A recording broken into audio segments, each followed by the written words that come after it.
Good morning बच्चों। हम लोग पिछले वीडियो में अम्ल, क्षारक और सूचक के बारे में पढ़ चुके हैं।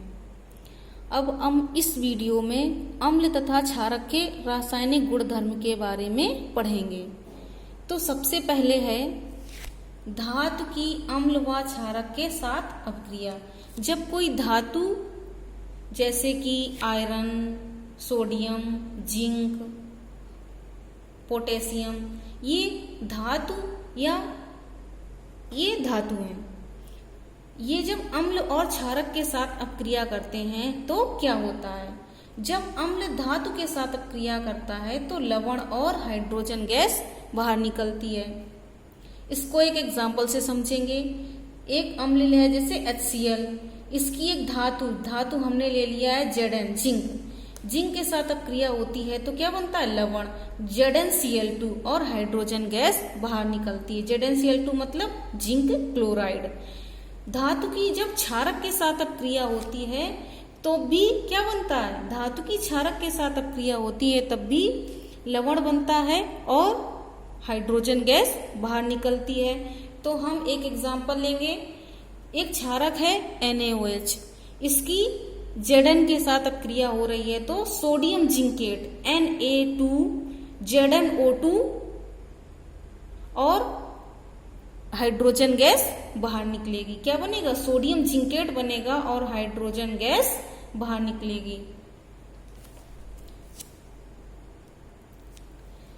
अब अम्ल व क्षारक की धातु कार्बोनेट तथा धातु हाइड्रोजन कार्बोनेट के साथ अपक्रिया। जब धातु की अपक्रिया, अम्ल की अपक्रिया धातु कार्बोनेट के साथ या धातु हाइड्रोजन कार्बोनेट के साथ होती है तो क्या बनता है? जब अम्ल की अपक्रिया धातु कार्बोनेट के साथ होती है तो लवण बनता है, कार्बन डाइऑक्साइड गैस निकलती है और जल बनता है। इसको एक एग्जाम्पल से समझेंगे। जैसे हमने एक अम्ल लिया है HCl, धातु कार्बोनेट Na2CO3, इसके साथ अपक्रिया होगी तो क्या बनेगा? लवण NaCl और कार्बन डाइऑक्साइड गैस निकलेगी और जल बनेगा। इसी तरह से जब अम्ल की धातु हाइड्रोजन कार्बोनेट के साथ अपक्रिया होती है तो क्या होता है? अम्ल की धातु हाइड्रोजन कार्बोनेट के साथ अपक्रिया होती है तब भी लवण बनता है, कार्बन डाइऑक्साइड गैस निकलती है और जल बनता है। वही हमने अम्ल लिया है HCl, धातु हाइड्रोजन कार्बोनेट NaHCO3, ये क्या है? धातु हाइड्रोजन कार्बोनेट। इसके साथ अपक्रिया होगी तो लवण बनेगा NaCl, कार्बन डाइऑक्साइड गैस निकलेगी और जल बनेगा। ये अम्ल की धातु हाइड्रोजन कार्बोनेट के साथ अपक्रिया है। अब जो क्षारक होता है वो धातु कार्बोनेट और धातु हाइड्रोजन कार्बोनेट के साथ अपक्रिया नहीं करता है, केवल अम्ल करता है। क्षारक है वो धातु कार्बोनेट और धातु हाइड्रोजन कार्बोनेट के साथ अपक्रिया नहीं करता है। अब कार्बन डाइऑक्साइड गैस का परीक्षण करेंगे। वो हम बुक से देखेंगे कि जब कार्बन डाइऑक्साइड गैस निकलती है तो हमें कैसे पता चलेगा कि वो कार्बन डाइऑक्साइड गैस है। देखो, जैसे कि अभी हमने पीछे बताया कि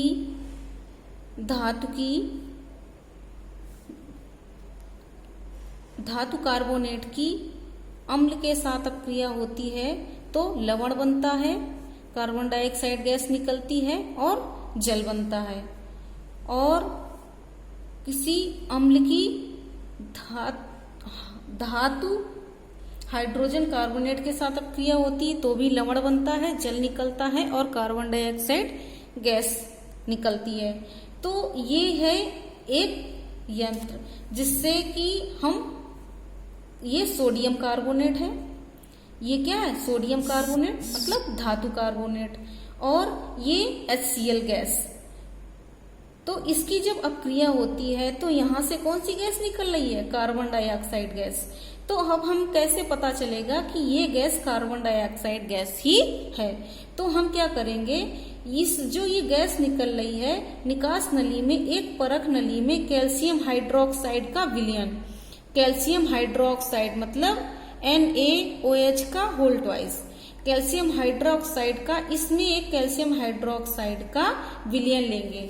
जब कैल्शियम हाइड्रोक्साइड का विलयन लेंगे तब देखो क्या होता है, कैल्शियम हाइड्रोक्साइड मतलब चूने का पानी, विलयन लेते हैं, उसमें कार्बन डाइऑक्साइड प्रवाहित करते हैं, तो जो चूने का पानी है वो कैल्शियम कार्बोनेट में बदल जाता है, कैल्शियम कार्बोनेट के श्वेत अवक्षेप में बदल जाता है। तो उससे पता चलता है कि ये जो गैस निकल रही है ये कार्बन डाइऑक्साइड गैस ही है।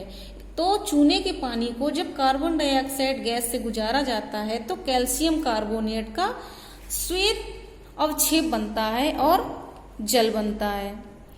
यदि ये जो कार्बन डाइऑक्साइड गैस है और अधिक मात्रा में हो, तो जब और अधिक मात्रा में होती है कार्बन डाइऑक्साइड गैस तो क्या होता है, CaCO3, H2O और CO2, इसको जब और प्रवाहित करते हैं तो कैल्शियम हाइड्रोजन कार्बोनेट बन जाता है, कैल्शियम हाइड्रोजन कार्बोनेट।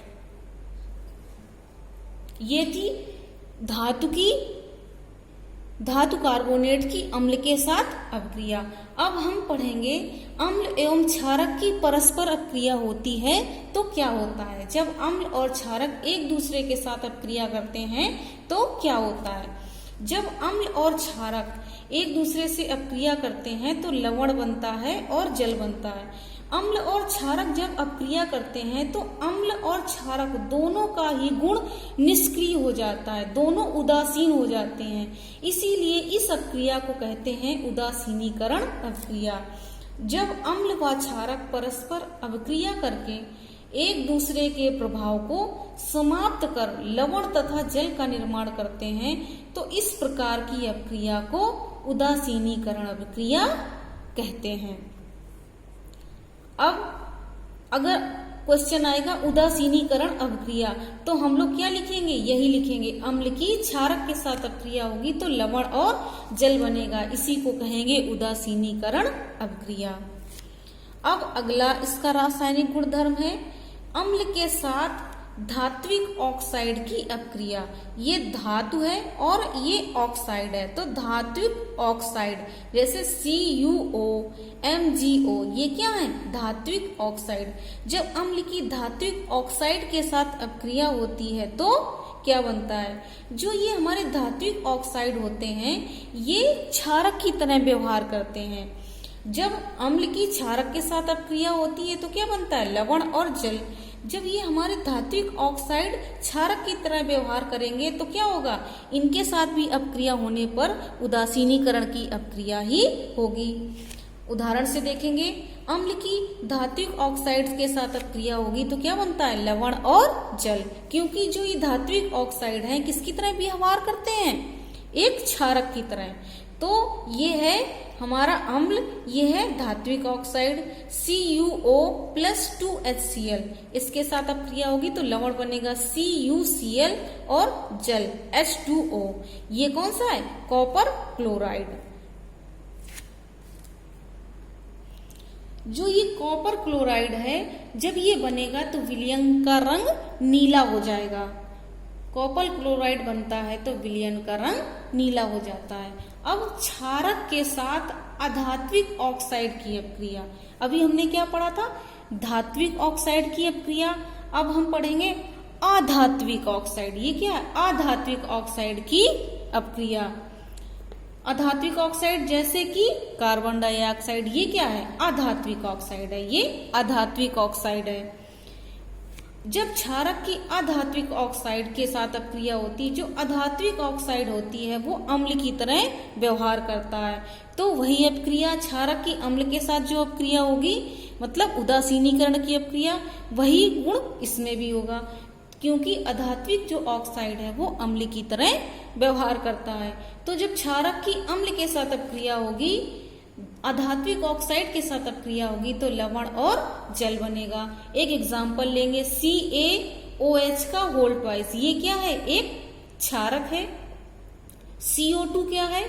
अधात्विक ऑक्साइड है। इसके साथ इसकी अपक्रिया होगी तो CaCO3 बनेगा और जल बनेगा। ये है लवण और ये जल, तो ये भी एक उदासीनीकरण की अपक्रिया ही होगी। अब जलीय विलयन में अम्ल तथा क्षारक, अगर अम्ल और क्षारक का विलयन, जलीय विलयन बनाया जाता है तो क्या होता है? अम्ल क्या है? जल की उपस्थिति में H+ आयन उत्पन्न करते हैं। H+ ion H3O+ hydronium ion के रूप में पाए जाते हैं, क्योंकि उसमें H+ आयन अकेला नहीं रह सकता है, तो वो जल के साथ क्रिया करके क्या बना लेता है? Hydronium ion. एक हम एग्जाम्पल से समझेंगे। HCl क्या है? एक अम्ल है। इसकी H2O जल के साथ अपक्रिया हो रही है, मतलब जल में अम्ल मिलाया जा रहा है, तो क्या बन जाएगा? H+ निकलेगा और H+ फिर H2O से अपक्रिया कर लेगा तो हाइड्रोनियम आयन H3O+ बनेगा और क्लोरीन Cl-, एक Cl- बनेगा। अब क्षारक को जब पानी में घोला जाता है तो क्या होता है? जब क्षारक का जलीय विलयन बनाते हैं तो क्या होता है? क्षारक जलीय विलयन में जल की उपस्थिति में OH- आयन बनाते हैं। जब एग्जाम्पल लेंगे, NaOH क्या है? एक क्षारक, इसको जल में मिलाते हैं तो सोडियम आयन बनता है और OH- आयन बनता है। अब अगर हम इसको जल में मिलाते हैं या जलीय विलयन बनाते हैं तो हमें कुछ सावधानियां बरतनी चाहिए, क्योंकि जो ये अम्ल या क्षारक होते हैं बहुत ऊष्माक्षेपी होते हैं, मतलब इनसे बहुत ऊष्मा निकलती है, तो हमें नुकसान भी पहुंच सकता है। तो क्या करना चाहिए? हमेशा अम्ल व क्षारक को जल में धीरे धीरे मिलाना चाहिए। ऐसा नहीं कि ढेर सारा अम्ल या क्षारक डाल दिया। हमेशा क्या करना चाहिए? अम्ल और क्षारक को जल में धीरे धीरे थोड़ा थोड़ा करके डालना चाहिए, जिससे अगर उससे ऊष्मा निकले तो थोड़ी थोड़ी सी ऊष्मा निकले, एकदम से बहुत सारी ऊष्मा ना निकले। ये प्रक्रिया बहुत ऊष्माक्षेपी होती है। ऊष्माक्षेपी पीछे पड़ चुके हो ना, जिससे बहुत ऊष्मा निकलती है। इसलिए कांच पात्र लगातार हिलाते रहना चाहिए। कांच पात्र को हिलाते रहना चाहिए, कहीं ऐसा ना हो एकदम से डाल दें, पात्र को ना हिलाएं, बहुत सारी ऊष्मा निकले और वो कांच का पात्र टूट जाए और हमारे ऊपर गिर जाए तो हम जल भी सकते हैं। इसलिए जो जल के साथ अम्ल व क्षारक मिलाते समय ये सावधानियां बरतनी चाहिए। अब हम अगले वीडियो में पढ़ेंगे।